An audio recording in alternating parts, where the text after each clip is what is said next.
So next is types of errors. So here we are going to discuss the how many types of errors are there. Let's see how many types of errors are there. So mainly there are two types of errors, that is determinate error and indeterminate error. So in the types of errors there are two types, that is A, determinate error, and number B, that is indeterminate error. Let's see what is the determinate error. So determinate errors are those that, as the name implies, are determinable and that can be either avoided or corrected. They may be constant, as in the case of uncalibrated weight that is used in all weighings, or may be variable but of such a nature that they can be accounted for and correction. And they determine, sorry, the determinate error can be classified into three types, that is instrumental errors, operative errors, and errors of method. So determinate error is nothing but if any of the errors has been occurred in any of the procedure or while performing the experiment, this type of errors we can able to avoid, or if the errors has been occur means that errors we can able to correct it. So now I will explain it again.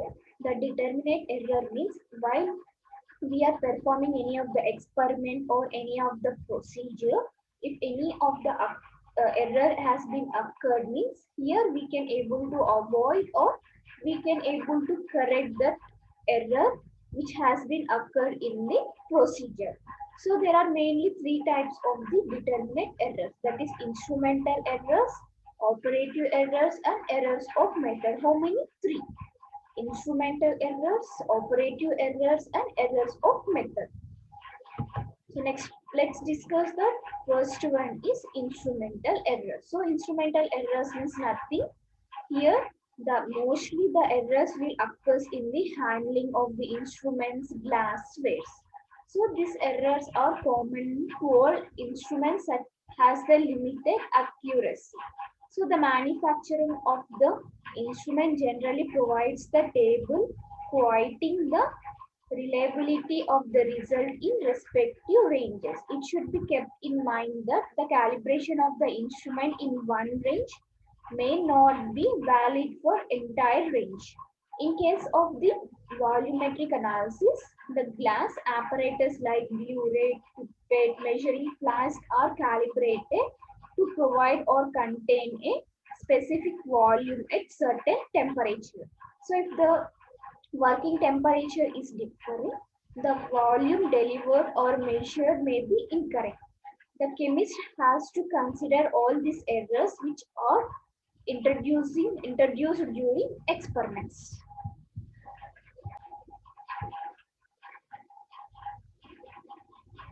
So instrumental errors means nothing but whatever the errors will be occur in the instruments and also the glassware. So before performing of the means before handling of the any of the instruments or the glasswares, we have to check whether the instruments or the glasswares are working properly. So before handling of the instruments, we have to calibrate the instrument. So what is the meaning of the calibration means? It is used to know whether the instrument or the glassware is working properly or not. So the meaning of the calibration is whether the instrument is working properly or not. So it is mainly the instrumental error mainly occur due to the if the instrument or the glassware does not work properly. So if the instrument does not work properly, what will happen? It does not produce a proper result. So it will produce the result with errors. So that is the instrumental errors. So next one is operative errors. So operative errors is the errors will be occur the person those who are handling the procedure or the instrument. So if the person is handling the instrument wrongly or if he is doing the procedure in the wrong way, means the error will be occur. So the error, the formation of the error is mainly depend upon the person, those who is doing the wrong procedure. So this includes the personal errors can be reduced by doing the experience in case of analyst in the physical manipulation involved. So if the person is handling the instrument or is doing the procedure, if the fresher, suppose if the person is a fresher and he don't know how to perform the experiment or the procedure, means there will be the lot of errors. So if the person has the more experience, means he cannot able to do the mistake. So this include the personal errors, and these errors can be reduced by the based upon the experience. And also the operations in which these errors may occur include the transfer of solution, effervescence, incomplete dryness of the samples, etc. And these are difficult to correct for personal errors, which may also be introduced due to the physical disability like color blindness, which may make incorrect judgment of the colors. So other personal errors include mathematical errors in calculation. So operative errors is nothing but it is mainly depend upon the person how is how he is performing his experiment. So if the person is a fresher and as he don't know any of the experiment procedure to do, means he will make the many errors. So if the person has got the experience, means he won't do any mistakes. And also errors, most of the errors in occurs because of the transfer of solution from one vessel to another vessel. So while when the person is transferring the solution from one vessel to another vessel, at that time we can able to lose some of the solution. So if the solution concentration is lost, means uh, there will be the changes in the result. So if there is a changes in the result, what will happen? The error will be occur. And also the incomplete drying of the sample. So if the sample does not dry properly, means there will be the water content in the sample. So we won't get the proper results. And also some persons having the color blindness, means they cannot able to differentiate the color. So during the color judgment also they will do the mistake. And also while calculating the problem, during the calculations also some persons may do the mistakes. So this is the operative errors. Next, errors of the methods.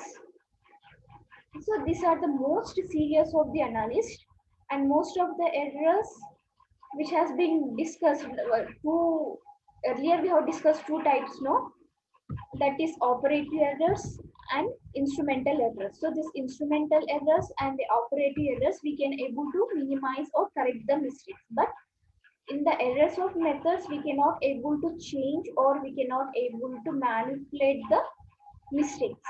So the for example, if we take the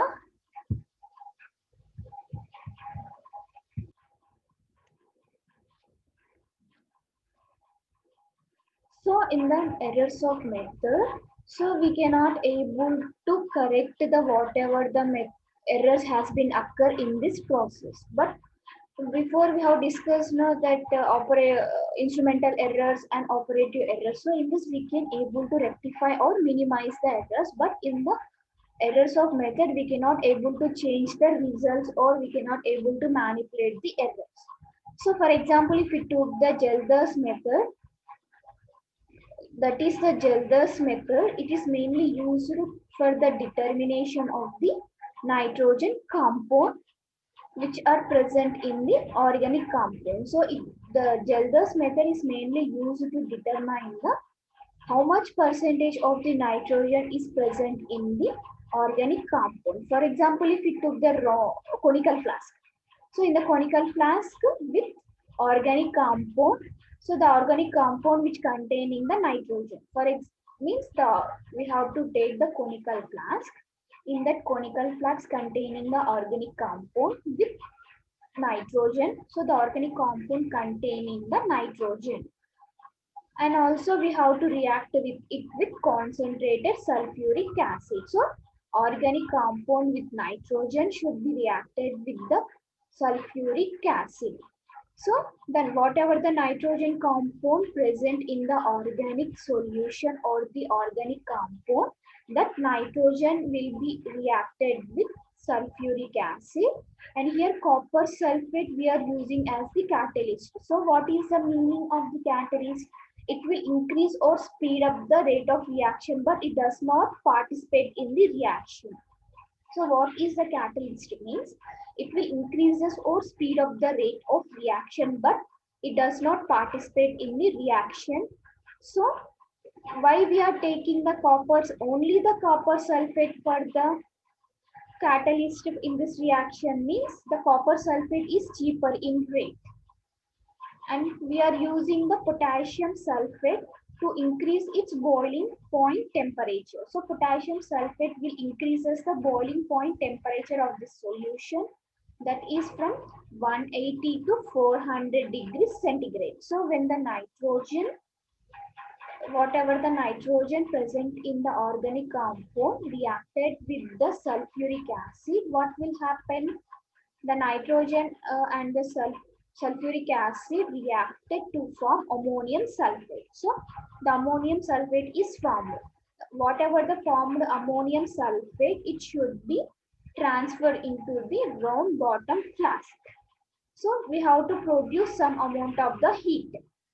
So after producing the heat, what will happen? The ammonia will get released. So the released amount of the ammonia should be reacted with the sulfuric acid. So this solution should be titrated by using the sodium hydroxide. So if when we tested this solution, no, at that time we can come able to know that how much amount of the nitrogen has been present in that organic solution.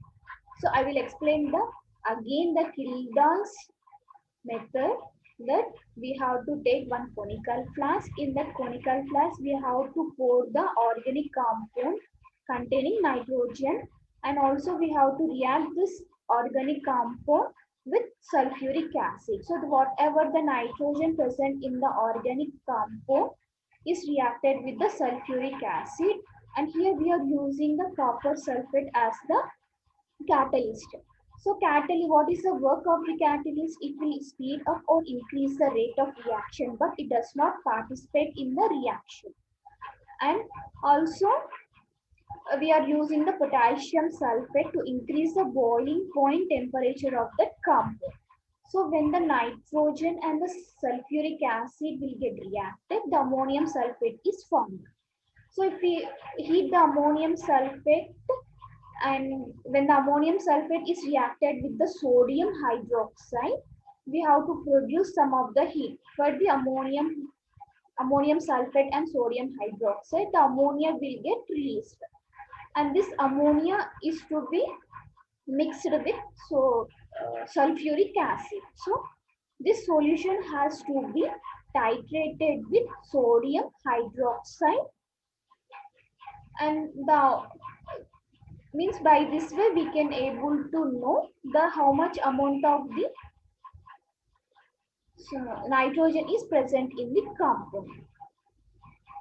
See here, these are the most serious of the analyst. Most of the errors discussed about can be minimized or be corrected, but this type of the errors cannot be changed. So see here, the Gelder's method is used for the determination of the nitrogen compound. The digestion with the concentrate sulfuric acid may not completely convert the nitrogen ring into ammonium sulfate.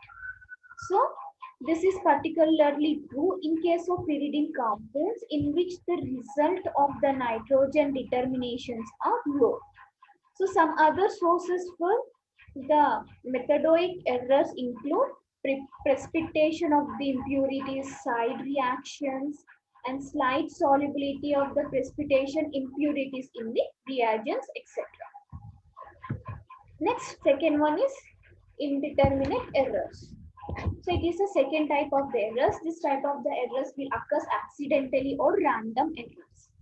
So they are revealed by small differences in the measurement and made by the small analyst under virtual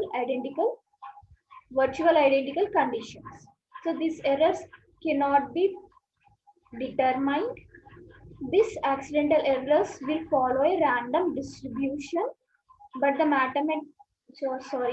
mathematical law of probability can apply to arrive at some conclusion. So recording the most probability can be applied to arrive some conclusion, recording most probable series of the measurement. So here only the small mistakes will be occur, and that are accidentally, means not the person will not do by his own hands, but here the mistakes will be occurred accidentally, and these are the minor mistakes, but we cannot able to predict that, we cannot able to predict or determine the mistakes.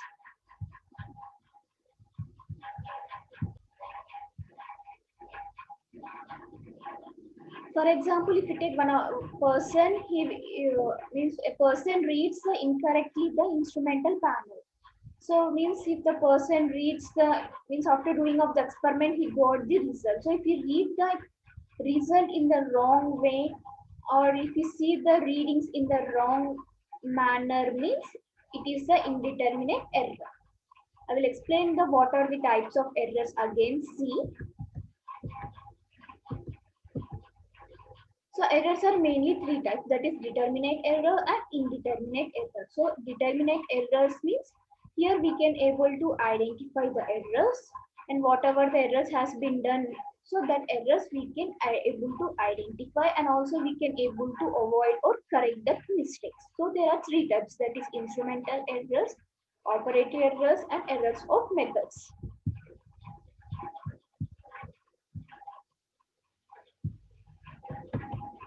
First one is instrumental errors. So this type of the errors is most common, that while handling of the instruments or glasswares, or if the instrument is not working properly, or if the glassware is not working properly. So the instrumental errors mainly occurs due because of if the instrument or the glassware is not working properly. So before performing of an experiment, we have to check whether the instruments or the glasswares are working properly. Next, operator errors means the person will do the mistake, not the instrument. The person will do the mistake in case of the operator error. So if the person is a fresher, how he don't know how to perform the experiment, means at that time they will be made the lot of errors. So if the person has more experience, means there won't be no mistakes, like transfer of solution from one vessel to another vessel. So if the solution is transferring from one vessel to another vessel, if it does not transfer properly, means at that time we will lose some of the solution. So there will be the difference in the volume of the solution. We won't get proper result. And also the incomplete drying of the samples. So if the person does not dry the sample properly, means also there will be the lot of mistakes in the result. And also if the person have the color blindness, means not able to detect the color properly, and also if the person did not done the, he did not do the calculations properly, also mistakes will occur. Next one is errors of method. So this type of errors cannot able to minimize or cannot able to manipulate it. For example, Kildall's method, it is mainly used for the determination of the organic compound. So how we can able to determine the organic nitrogen present in that organic compounds, means we have to take the beaker. In that beaker, we have to take the organic compound containing nitrogen. So this organic compound should be mixed with sulfuric acid. So here the nitrogen, whatever the nitrogen present in the organic compound, it will react with the sulfuric acid. So the copper sulfate we are using as a catalyst. So the work of the catalyst is to increase the rate of reaction, but does not participate in the reaction. So the nitrogen and the potassium sulfate is should be mixed, because it will increase the boiling point temperature of the solution from 180 to 400 degrees centigrade. So the nitrogen is reacted with the sulfuric acid, the ammonium sulfate is formed. So this ammonium sulfate should be reacted with the sodium hydroxide, and we have to produce the heat. Ammonia is released. So this ammonia gas, it should be passed into the sulfuric acid.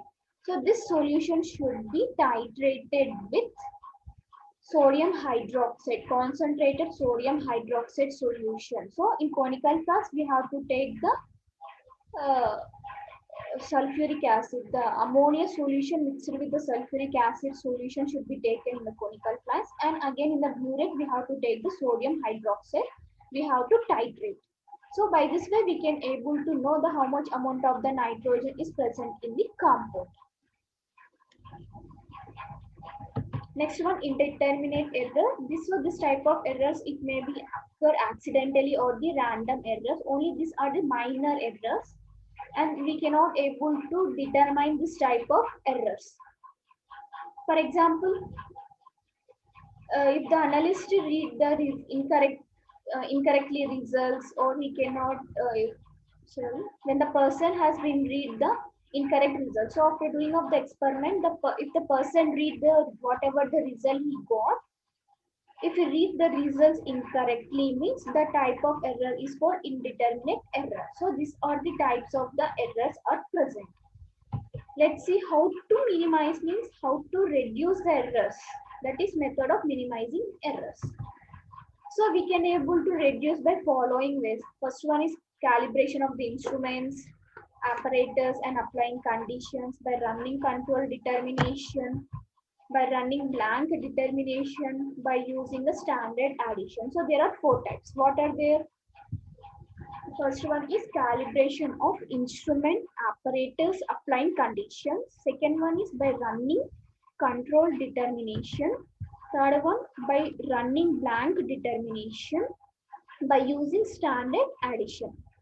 Let's see what is the calibration of the instrument, apparatus, and applying conditions. So here we have to calibrate the instruments like UV, pH, potentiometry, etc. So whatever the instruments are there, we have to calibrate it properly. And the glasswares like burette, measuring cylinders, performing analysis, one can eliminate the errors. To very much extension, error can also minimized by applying the necessary correction for the source of error. So here, before performing of the experiment, we have to do the calibrate. So what calibration means, we have to check whether the instruments or the glasswares are working properly or not. So if we have tested the instrument or the apparatus working properly, means we can able to minimize the errors. And also by running the control determination. So here what we will do means, by running a control determination parallelly to a sample by taking the standard under some experimental condition. So the error can reduce at possible extent. Though the standard solution should contain same weight of the constitutions present in the unknown sample.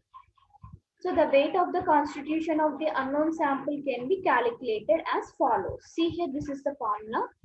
The result for standard, the result for unknown is equal to weight of the constitution in the standard by X.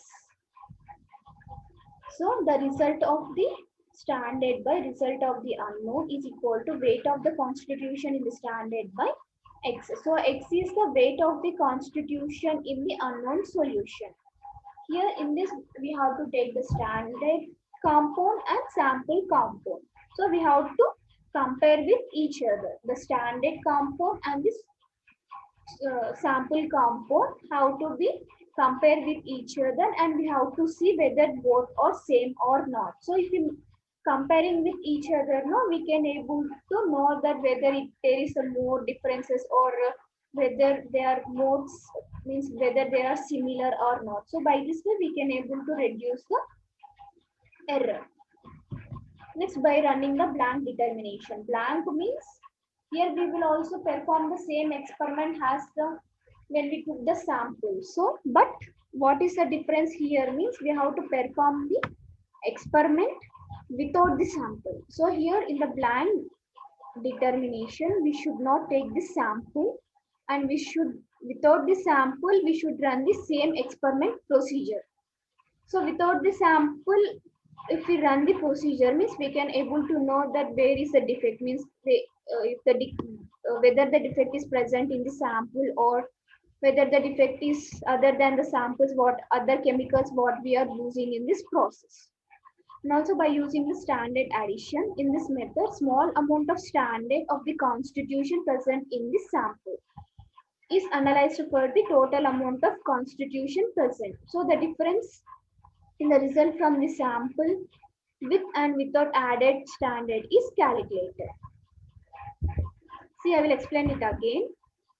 First one is calibration of instrument apparatus and applying conditions. So before performing an experiment, we have to check whether the instruments or the glasswares are working properly or not.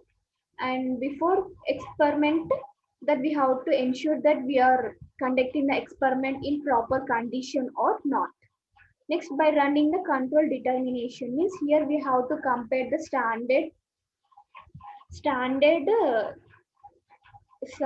what standard compound and the sample compound. We have to compare both standard and the sample compounds. So we have to see whether there is a difference or both of them are same. By this comparison, we can able to reduce up to some percentage of the error. Next, blank determination means here we have to do the experiment without taking of the sample. So without taking of the sample, we have to continue the experiment. It is used to know whether the error is present in the sample or other than the sample of other experiments what we have taken for this experiment. And by using the standard addition means we have to take the small amount of the standard of the constitution present in the sample and analyzed for the total amount of the constitution present. So the difference in the result from the sample with and without added standard is calculated. So here we have to take the two samples. Two samples. In one of the sample, we have to add this some amount of the standard compound. In another sample, we should not add the standard compound. So we have to compare with each other and we have to calculate. So by this way, we can able to reduce some of the errors. So these are the methods of errors that methods of minimizing errors. Next one, test for rejection of the data. So what will happen? The person he will perform more amount of the experimental. So he will get the more result. Means if the person has been done the experiment for more or many times, he will get the more results. So the scientist he will get the confusion that whatever the result we have to take and what result we have to reject. So at that time he got the doubt, and sometimes they will mistake will occur. Means the result what the result have to rejected, that result he may get selected, and so by this way the error will be occur. So in order to avoid that, we have to do the Q test. Here test for rejection is rejection of the data, nothing but the scientist or a person analyst, he will do the many of the experiments.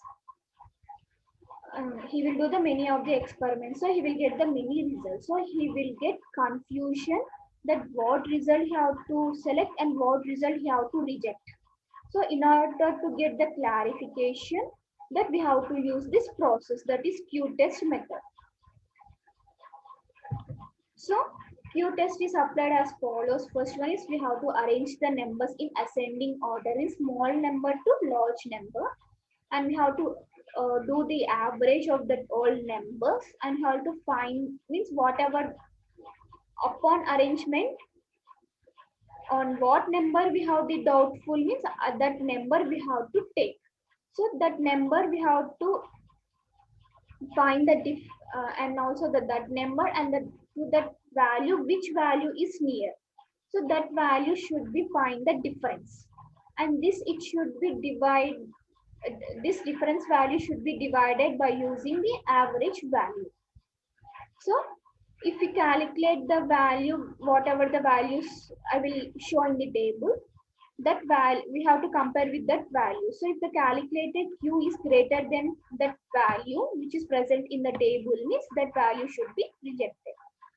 So first point means we have to arrange the numbers in ascending order, and we have to do the average for all that numbers, and upon what number you have the doubt, that number, and another number which is very nearer to the doubtful value, the doubtful value number, and the number which is nearer to the doubtful value we have to select, and we have to find the difference between the doubtful value and the number which is nearer to the doubtful value.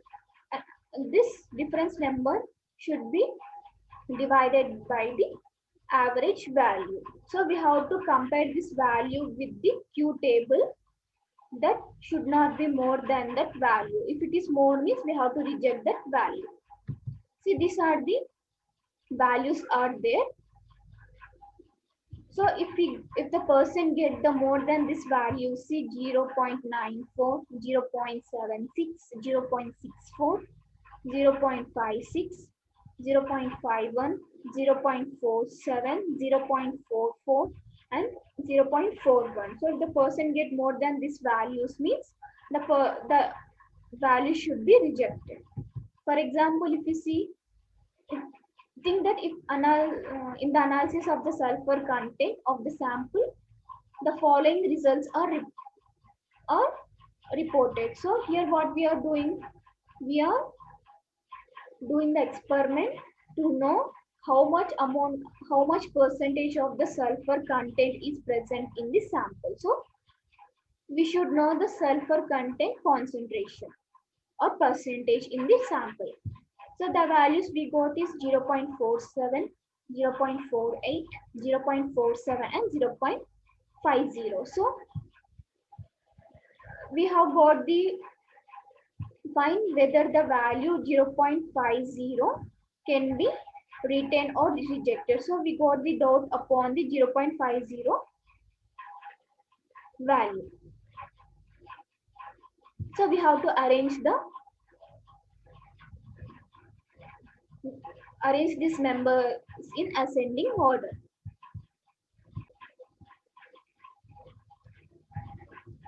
So we have to arrange the numbers in ascending order, and we have on what value we have the dot, that is 0.50 minus 0.47. So we got the 0.03 number. So what I said in the second step, the value which is very nearer to the doubtful value we have to take. So the difference we have to take. So what is the nearest value here? 0.48 is the nearest value. So 0.50 minus 0.48 is equal to 0.02.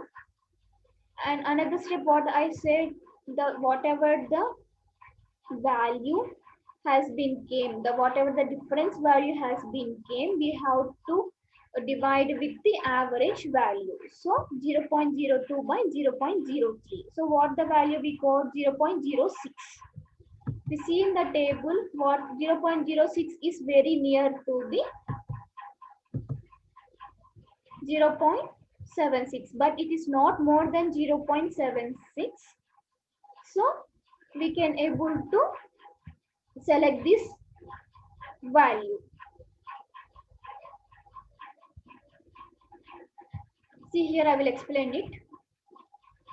We have to arrange these values in ascending order when we have to do the average.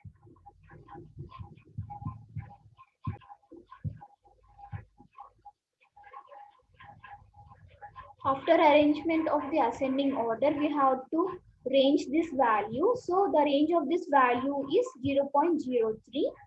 And what is the number which is very near to the 0.50 is 0.48. So we have to find the difference between 0.50 and 0.48, that is 0.02.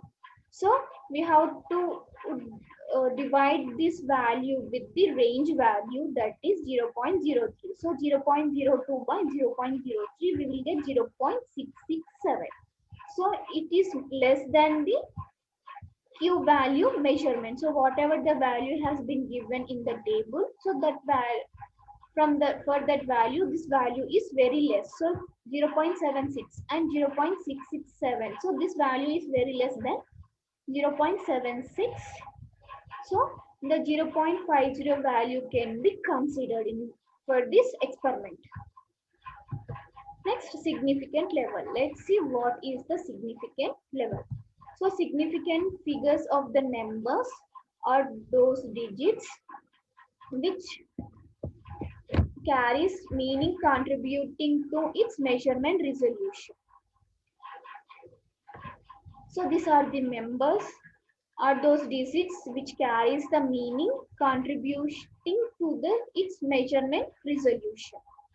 So whatever the rules we have to follow here, first one, it should be in the decimal system. So decimal system means in between the numbers there should be the decimal point. For example, if we took the 1.45, 3.56, so in that way it should be in the decimal system. For example, 4.56, 3.25, and all the non-zeros are significant. So non-zeros means other than the zeros, other digits like 1 to 9 members, whatever the 1 to 9 members are there without the zeros, it can be considered as the significant.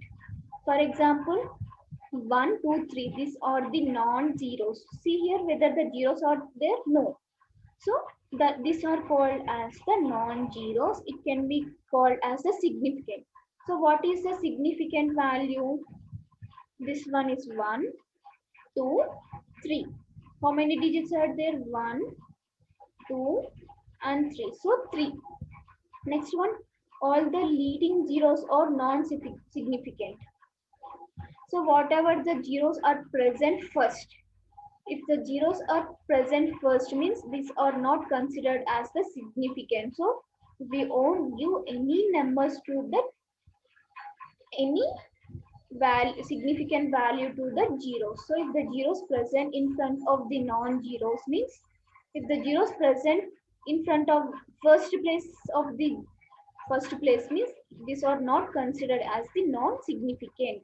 For example, 0.077. See here zeros are present first place. So these are non-significant. We won't give any value for it.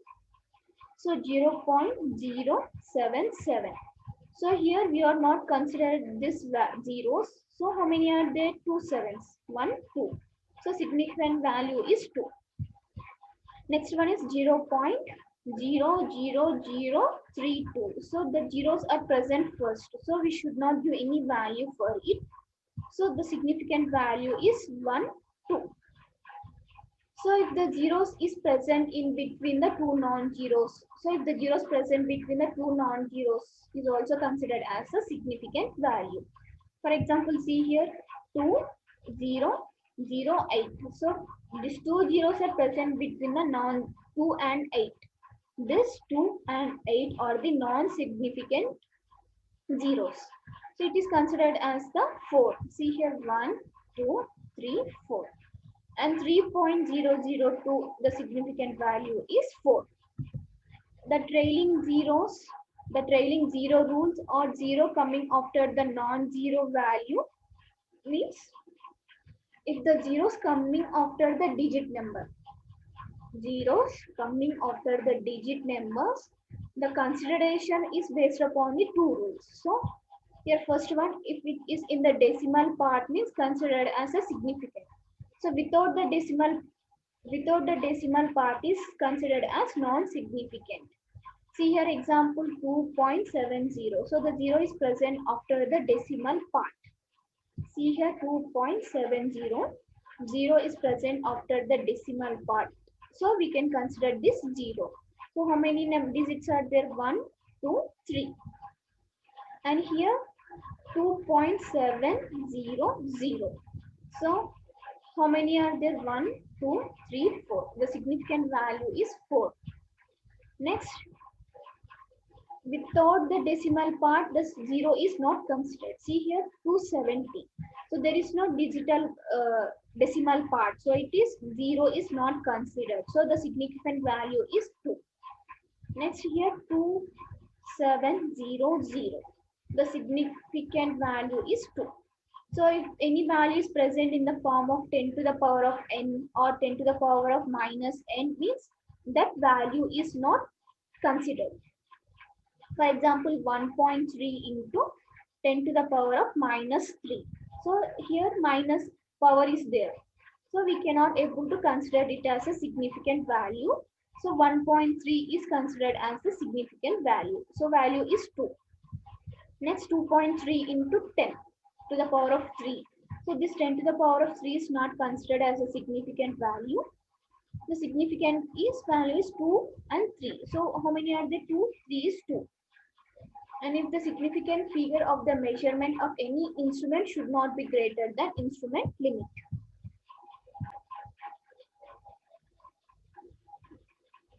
So these are the rules that we have to follow for the significant level. So I will explain it again. The rules means it should be in the decimal system, and all the non-zeros are significant, means all the digital parts without the zero are significant. See here 1, 2, 3. There is no zero present in this number. So its significant value is 1, 2, 3, 3. And all the leading zeros means if the zeros are present in the first place. So if the zeros present in the first place means it is considered as the non-significant. So we won't give any value for that zero which are present at the first place.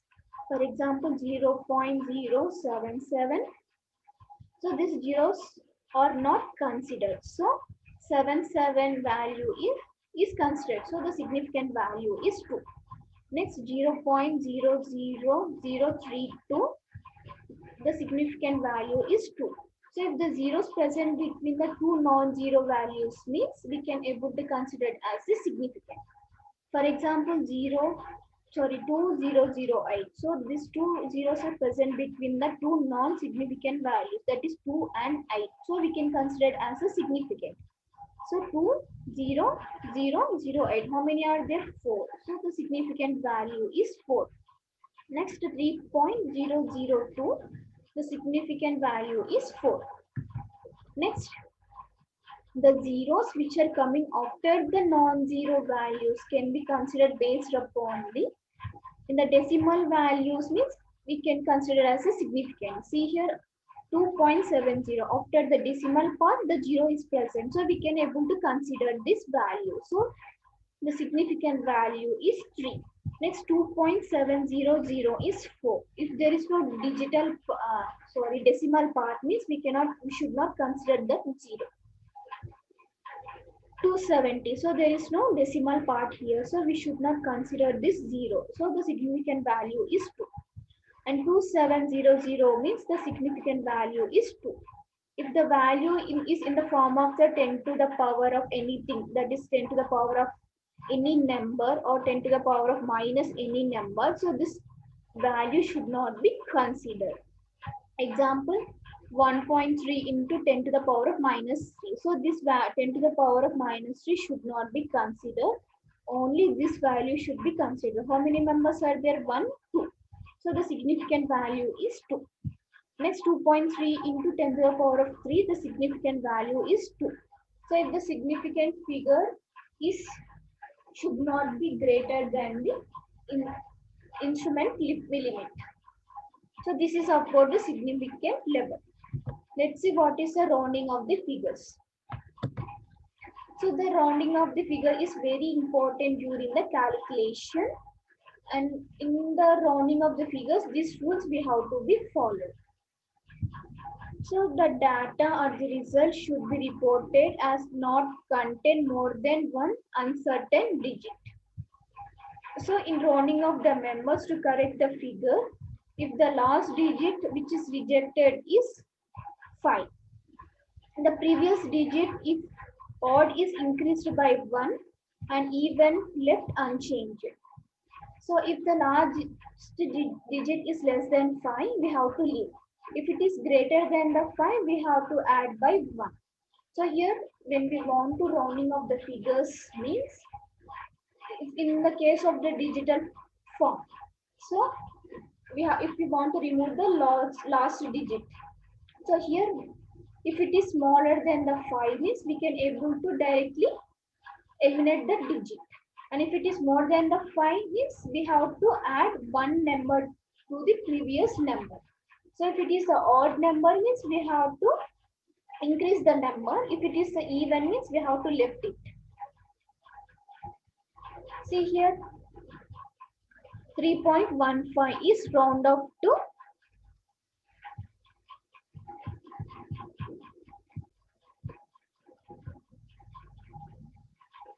So in the rounding of figures, what I said that if the law, whatever the number we want to eliminate that, if the number is less than the 5, we have to directly eliminate it. And if the number, if it is greater than the 5 means, we have to add the number. See here, for example, 3.134. So how we can able to round off the last digit is the 4. So it is less than the 5. So if what I said, if the digit is less than the 5 means we have to directly eliminate that number. So 3.13. If the number is 3.128, the last number is greater than the 5. So how we can able to round up that number is 3.13 because it is greater than the 5.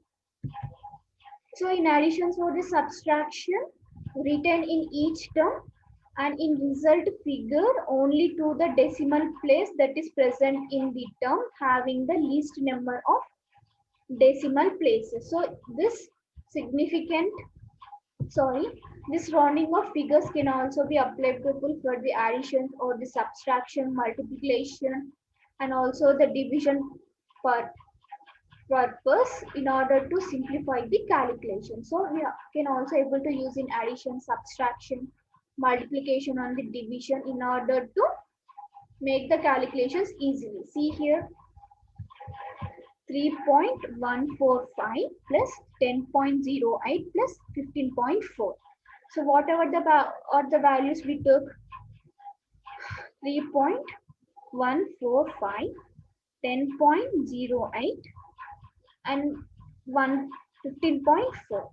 So here the 4 value is less than the 5. So we cannot able to add one number to the second here. So that is 3.1, and here the 8 value is greater than the 5. So we can able to add the one number to the 0. So 10.1 plus 15.4, we will get 28.6. For example, if we took another example, that is 3.145 into 10.08 into 10.54 by 28.625 into 3.156. So when we solve this problem, we will get the result, that is, when we solve this problem means here the 5 value is, so whatever said that if the number is equal to the 5 or smaller than the 5 value, so 3.14 and into 10.08 and 15.4, here the 2 value is smaller than the 5. So directly we have to eliminate this value. So 28.6 into 3.16. So what value we got? 5.3933. So this 3 value is smaller than the 5. So we have to directly eliminate this value. So we got 5.39. So this is about this rounding of figures. So this is about the topic, that is errors. So in this errors, what we have discussed till now. So what introduction and what is the errors with some examples, means the definition of the errors with example and what are the sources of the errors and types of the errors and how we can able to minimize the errors. What is the precision, accuracy with some examples, and what is the test rejection for data and examples, significant levels, and rounding of figures with examples. So in this we have discussed what are they, introduction, and what is the definition of the errors and with some of the examples, and what is the sources of the errors, and how many types of errors are there, and how we can able to minimize the errors, and what is accuracy and precision, and what is a test for rejection of data, a significant level, and rounding of the figures with examples. So, so these are the references book should be followed for this topic.